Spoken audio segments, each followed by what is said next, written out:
আচ্ছা, যারা আমাদের কথায় কথায় রাজাকার বলে, পাকি বীজ বলে, এটা কি খুব বাংলাদেশপন্থী? এটা কি খুবই বাংলাদেশকে ভালোবাসে, খুবই দেশপ্রেমিক? এর আগে যারা ক্ষমতায় ছিল এরা কিন্তু ঠিক আমাদের শিক্ষার্থীদের, সাধারণ মানুষদের, যারা সৎ কথা বলে, যারা ভালো কথা বলে, তাদেরকে রাজাকার ট্যাগ, পাকি বীজ, বিভিন্নভাবে জঙ্গি ট্যাগ দিত আমাদের। এখনও কিন্তু আমাদের আরেক দল এভাবে ট্যাগ দিচ্ছে। তো তোমরা যারা এভাবে আমাদের ট্যাগ দিচ্ছ, তোমরা কি আসলে দেশপ্রেমিক?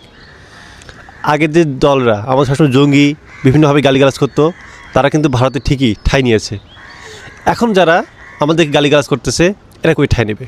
এই যে যারা আমাদের গালিগালাজ করতেছে না, আমি আপনাকে 100% নিশ্চিত করতেছি এরা কেউ বাংলাদেশপন্থী না। এদের প্রত্যেকের ঠিকানা ভারতে। ভারত নাহলে অন্যান্য কোনো না কোনো দেশ হবেই। এরা সত্যিকার অর্থে দেশকে ভালোবাসে না। এরা মূলত দেশকে যারা ভালোবাসে, যারা দেশপ্রেমিক, এদের মধ্যে সংঘাত বাঁধানোর প্রচেষ্টা হচ্ছে এদের একমাত্র কাজ। এদের কাজ শুধু একটাই, কীভাবে দেশের মধ্যে গুজব রটিয়ে যারা সাধারণ মানুষ আছে, যারা দেশের পক্ষে কথা বলে, যারা দেশের বিরুদ্ধে কাজ করে, তাদের বিরুদ্ধে যেন অ্যাকশন নিতে না পারে, অর্থাৎ যারা দেশপ্রেমিক সৎ মানুষগুলো আছে তাদের নিজেদের মধ্যে দাঙ্গা বাজিয়ে, সংঘাত বাজিয়ে ওরা ওদের মতো কাজ চালাবে। আমরা কিন্তু তাই দেখতে পাচ্ছি। দেখুন, একটা সময় ছাত্রদল এবং শিবির, এরা দেশপ্রেমিকতার জন্য কতজন গুম খুন হত্যার শিকার হয়েছে। এখন ছাত্রদল এবং শিবির মুখোমুখি।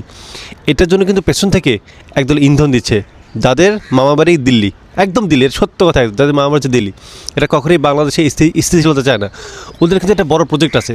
ওদের কাজটা হচ্ছে যে বিভিন্ন ধরনের যে ওদের যে আধিপত্য, ওই আধিপত্যটা এই বাংলাদেশের ওপর সবসময় কর্তৃত্ব দেখাবে। তারা সবসময় বাংলাদেশকে শোষণের মধ্যে রাখবে। এই জন্য দেখবেন যারাই দেশের পক্ষে কথা বলে, দেশ নিয়ে একটু বেশি চিন্তা করে, ওদেরকে বিভিন্নভাবে হ্যারাসমেন্ট করে, হয় তাকে জঙ্গি ট্যাগ, রাজাকার ট্যাগ, বা বিভিন্নভাবে মিথ্যা মামলা দিয়ে তাকে গুম করার চেষ্টা করে, তাকে হত্যা করার চেষ্টা করে।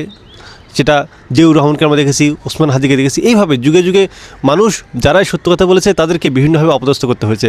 তো এই যে যারা রাজাকার ট্যাগ দিচ্ছে, এরা সত্যিকার অর্থে কখনোই দেশপ্রেমিক হতে পারে না। এরা অন্য দেশের দালালি করে, এবং দিন শেষে এদের ঠিকানা হচ্ছে অন্যান্য দেশ, এবং অন্যান্য দেশের প্রেসক্রিপশনেই এরা আমাদের সাধারণ মানুষদের উপর হামলা করে। এবং এই যে আমরা যারা বেশিরভাগ যারা এখানে এদেশে আসি, আমাদের তো অন্য কোথাও জায়গা নেই, বাঁচলে মূলে এদেশে থাকতে হবে। ওরা চায় না যে আমরা এদেশে শান্তিভাবে থাকি। ওরা এই দেশটাকে শাসন, শোষণ এবং মির্জাফরের মতো অন্যদের দাসত্বর জন্য আমাদেরকে অন্য হাতে তুলে দিতে চায়। এরা কখনো দেশপ্রেমিক হতে পারে না। এদের বিরুদ্ধে সজাগ।